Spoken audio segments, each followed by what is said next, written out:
ఆయన్ని స్మరించుకోవాల్సిన అవసరం ఉంది. ఆయన ఇచ్చిన ఆస్తి విలువని ప్రజలకి తెలియచేయాల్సిన అవసరం ఉంది.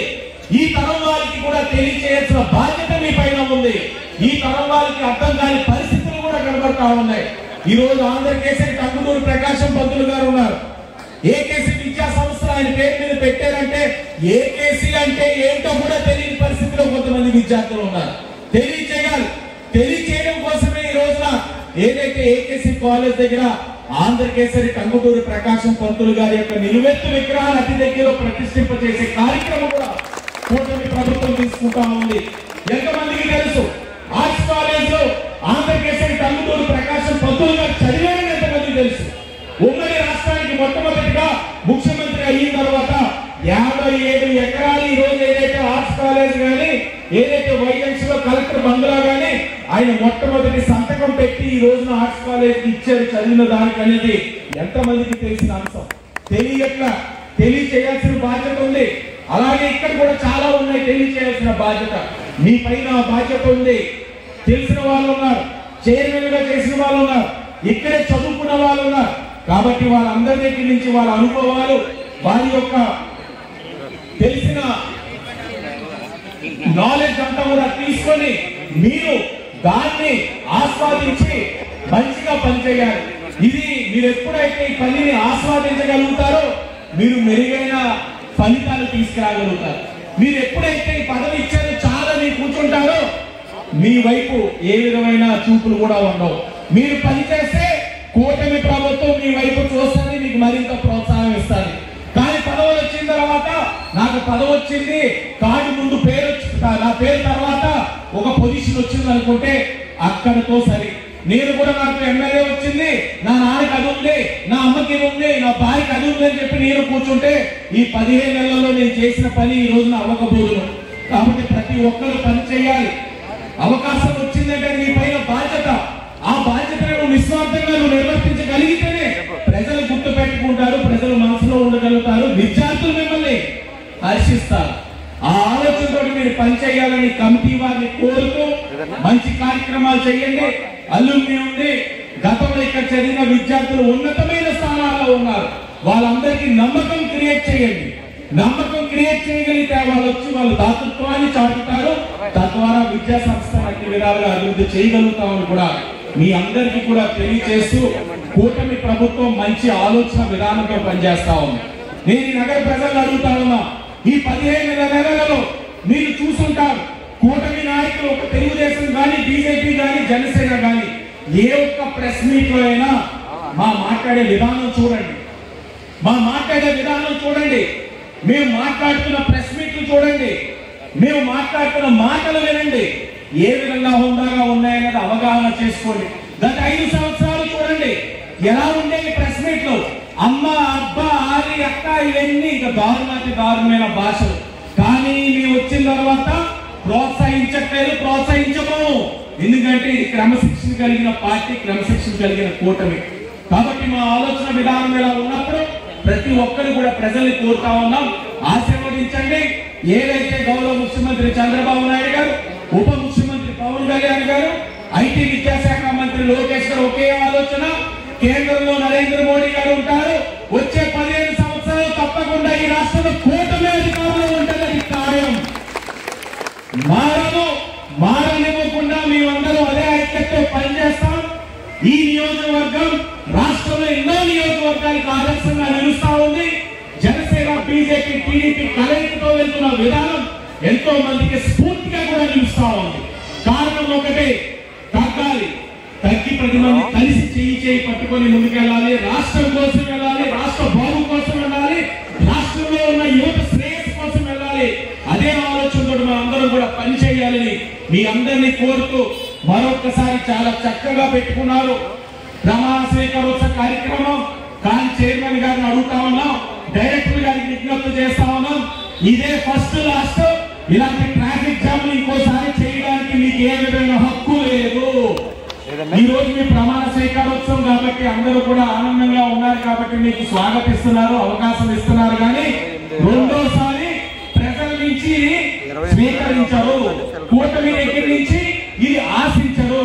మనం ఏం చేసినా ప్రజలకు ఆమోదంతో ఆలోచన ఉన్నది మీరు ఆలోచించుకుంటూ మరొకసారి ఇలాంటి కార్యక్రమం చేయకుండా మొదటిసారి కాబట్టి తప్పదు. ప్రజలకి విజ్ఞప్తి చేస్తున్నాం, ఎవరైనా ఇబ్బంది పడి ఉంటే మనస్ఫూర్తిగా మమ్మల్ని క్షమించండి. ఇది మా వారి యొక్క ఆనందం, అలాగే ఈ సంస్థ ఒక గొప్పతనం తెలియచేయడానికే చేశారు తప్ప గత మా పాలకులు మాదిరిగా అత్యుత్సాహంతో ప్రవర్తించే వాళ్ళు ఇక్కడ ఎవ్వరూ లేరని ప్రజలందరికీ కూడా ఇక్కడ ఉన్న వాళ్ళందరికీ తెలియచేసుకుంటూ మరొకసారి కార్యక్రమానికి విచ్చేసి వేదిక మీద 150 మంది పట్టేటట్లు దయాసేయమని చెప్పారు. కానీ ఒక 70-80 మంది వేశారు. ఇంకా సుమారు ఒక 60 మంది ముఖ్యమైన వాళ్ళందరూ ఇక్కడే ఉన్నారు. కుటుంబం పెద్దదవుతా ఉంది, కుర్చీలు టైట్ అవుతా ఉన్నాయి. కూటమి ఐక్యత, కూటమి ఐక్యత.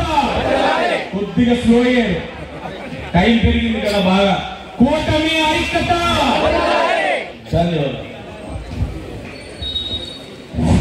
ఆదిరెడ్డి కుటుంబానికి ఎప్పుడు కూడా నా ధన్యవాదాలు. అలాగే రెండోసారి అవకాశం వచ్చినందుకు నిజంగా నా అదృష్టంగా ఫీల్ అవుతున్నాను. 2018లో నేను 2016లో రాజమండ్రికి వచ్చి ప్రాక్టీస్ స్టార్ట్ చేశాను యాజ్ ఎ డాక్టర్గా. 2016లో అప్పారావు గారు, వాసు గారు అండ్ అప్పుడు గణికృష్ణ గారు కూడా నాకు చదువుకున్న వ్యక్తి చైర్మన్గా ఉండాలి అని చెప్పి నాకు అవకాశం ఇవ్వడానికి వచ్చినప్పుడు నిజంగా నేను అలానే నా కుటుంబ సభ్యులు కూడా భయపడ్డారు. ఎందుకంటే ప్రొఫెషనల్గా డాక్టర్గా ఇప్పుడే కెరీర్ స్టార్ట్ చేశాడు, మళ్ళీ పొలిటికల్గా డైవర్షన్ అన్నది వస్తే ఎక్కడ ప్రొఫెషనల్గా దెబ్బతింటాడో, ప్రాక్టీస్ పాడవుతుందని నిజంగా కుటుంబ సభ్యులు నేను అందరం కూడా భయపడ్డాను. కానీ ఆ రోజున వెనకనే ఉండి ఆదిరెడ్డి అప్పారావు గారు అలానే ఇప్పుడు ఎమ్మెల్యే ఆదిరెడ్డి వాసు గారు కూడా మేము ఉన్నాం, మేము చూసుకుంటాం, వీరికి అన్ని ఎలా చేయాలి ఏంటని నడిపిస్తాం, ముందుని నడిపిస్తామని చెప్పి ఆ రోజు ఇచ్చిన మాట ప్రకారమే ఆ రోజు నుంచి కూడా ఈ రోజు వరకు కూడా అన్నయ్య ఆదిరెడ్డి శ్రీనివాస్ గారు నా వెనకాలే ఉండి ఏ కార్యక్రమం చేయాలన్నా, ఏ సేవా కార్యక్రమం చేయాలన్నా, ఎలా చేయాలన్నా సరే ప్రతి ఒక్కటి కూడా జాగ్రత్తగా నేర్పించుకుంటూ క్రమశిక్షణతో ముందుకు తీసుకొస్తూ మళ్ళీ ఈ రోజు నాకు రెండోసారి అవకాశం ఇవ్వడం జరిగింది. మొదటిసారి ఇచ్చినప్పుడు కూడా ఆయన ఒకటే చెప్పారు, నీకు అతి చిన్న వయసులో ఎంతో మంది హితకారి సమాజ్ చైర్మన్ చేసిన వాళ్ళందరికీ కూడా ఎంతో అనుభవం ఉన్న వాళ్ళే మాత్రమే ఉన్నారు.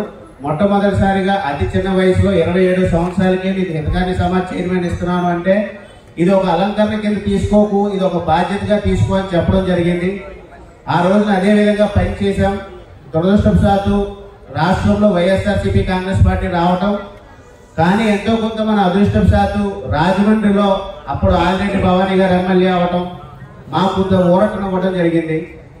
నెగ్గిన వెంటనే సీజీఎఫ్ ఫండింగ్ ద్వారా భవానీ గారు అప్పటి ఎమ్మెల్యే, మహిళా ఎమ్మెల్యే కింద ఎస్కేవిటీ స్కూల్, ఇదే స్కూల్లో ఎప్పటి నుంచో కూడా టాయిలెట్స్ కాంప్లెక్స్ ఒకటే ఉంది, బాయ్స్ లేడీస్ కంటూ సపరేట్గా లేకపోవడం, అది ఎమ్మెల్యే గారు విజ్ఞప్తి చేయడం, ఆవిడ వాసు గారు ఇద్దరు కలిపి రావటం, వెంటనే ఇక్కడి నుంచే కారు ఎక్కించుకొని ఓఎన్జీసీకి తీసుకెళ్లి ఒక 15 లక్షలు శాంక్షన్ చేసి వెంటనే కూడా లేడీస్ కంటూ సపరేట్ కాంప్లెక్స్ కట్టడం జరిగింది. అదేవిధంగా ఎన్నో రిపేర్లు, మరమ్మతులు ఉన్నాయని చెప్పి సీజీఎఫ్ ఫండ్స్ ద్వారా కాకినాడకి అనేసార్లు తిరగడం జరిగింది. 4 కోట్లు ఫండింగ్ తీసుకురావడం జరిగింది. ఆ 4 కోట్లతో 8 ప్రాజెక్టులు స్టార్ట్ చేశారండి. ఒకటి బైపాస్ రోడ్లో ఉన్న ఎస్కేవిటీ ఇంటర్ కాలేజ్ ఏదైతే శిథిలావస్థకు వచ్చిందో దాన్ని యథావిధిగా ఎలా ఉన్నది అలాగే కన్స్ట్రక్షన్ చేయడానికి గాను, అలానే ఉమెన్స్ హాస్టల్స్ లో వాటర్ లీకేజెస్ ఉన్నాయని ఆ లీకేజెస్ గాను, ఇక్కడ కూడా కొన్ని స్లాబ్ పనులు గాను, అలాగే వాష్ కాంప్లెక్స్ లో ఆర్ఓ ప్లాంట్స్ అని చెప్పి చక్కగా ఈ ప్రాజెక్టులు శంకుస్థాపన చేసుకోవడం జరిగింది. కరెక్ట్ గా అవి పూర్తయ్యే సమయానికి మళ్ళీ నా టర్మ్ అయిపోవడం, తర్వాత వైసీపీ వాళ్ళు పాలక మండలి రావటం, వాళ్ళు ఏ విధంగా చేశారంటే మనం ఎక్కడైతే వాళ్ళు డెవలప్మెంట్ చేయకపోగా ఏదైతే మనం డిస్ట్రక్ట్ చేసిన మెటీరియల్ ఉందో, పాత ఐరన్, తీసిన వుడ్, ఇవన్నీ అమ్ముకొని అక్కడి నుంచి డబ్బులు ఎలా సంపాదించుకోవాలన్న ఆలోచన చేశారు తప్ప ఏ రకంగా కూడా డెవలప్మెంట్ అనేది ముందుకు తీసుకురాలేదు. అదేవిధంగా ఎస్కేవిటీ స్కూల్ కానీ, ఎస్కేవిటీ డిగ్రీ కాలేజ్ కానీ, ఎస్కేఆర్ ఉమెన్స్ కాలేజ్ కానీ ఇమీడియట్ గా గవర్నమెంట్ చేసి చనిపేశారు. కానీ ఆ జీవోలో ఇప్పటికీ కూడా ఒక క్లారిటీ లేదు. అక్కడ చాలా పంతులు గారు ఆస్తులకి చాలా నష్టం వచ్చేలానే ఉంది జీవో. అది ఆల్రెడీ ఎమ్మెల్యే గారి దృష్టికి చాలా సార్లు తీసుకెళ్లడం జరిగింది. ఒకసారి కమిటీ ఫామ్ అయ్యాక ఎండోమెంట్ మినిస్టర్ తో వాళ్ళందరితో కూడా చర్చిద్దాం. ఎక్కడా కూడా పంతులు గారిది ఈ హితకారి సమాజం యొక్క వైభవం తగ్గకుండానే పనిచేద్దాం. రానున్న రోజుల్లో కూడా గతంలో ఎలాగైతే పనిచేసో అలానే పనిచేయని చెప్పడం జరిగింది. ఆయన ఆదేశాల మేరకు మళ్ళీ రెండోసారి నాకు అవకాశం రావడం జరిగింది. సో నాతో పాటు ఈ రోజున ప్రమాణ స్వీకారం చేస్తున్న నా బోర్డు మెంబర్స్ అందరికీ కూడా హృదయపూర్వకమైన శుభాకాంక్షలు తెలియజేస్తూ, ఖచ్చితంగా ఎమ్మెల్యే గారు, ఆదిరెడ్డి ఫ్యామిలీ, అలానే కూటమి నాయకులు ఏదైతే నా మీద నమ్మకం ఉంచారో అదే నమ్మకాన్ని ప్రూవ్ చేసుకుంటూ కష్టపడి పనిచేస్తారని ఈ సభాముఖంగా తెలియజేసుకుంటూ, మరొకసారి కూటమి నాయకులకు, నా కుటుంబ సభ్యులకు, ఫ్రెండ్స్ కి, మీడియా మిత్రులకి అందరికీ కూడా ధన్యవాదాలు.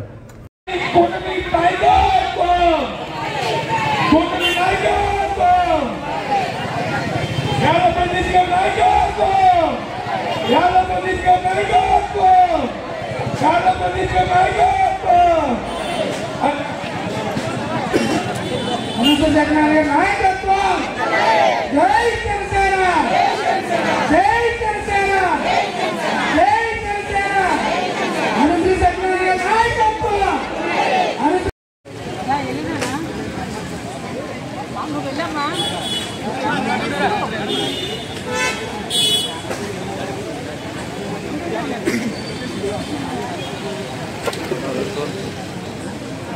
ఏ బాబు అడ్డంగా నిలబడేస్తే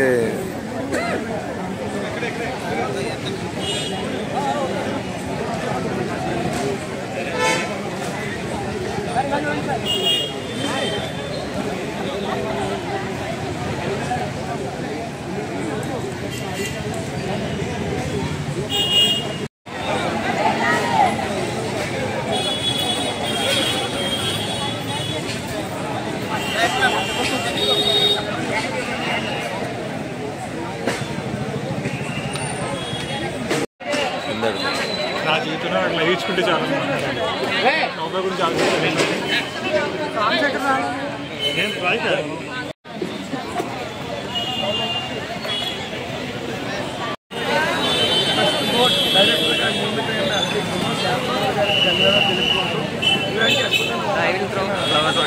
అంటే మా జనసేన పార్టీ, మా అధ్యక్షులు కళ్యాణ్ గారు ఏదైతే చెప్పారో కష్టపడి పనిచేసిన వారికి తగిన క్రియాశీలక సభ్యత్వం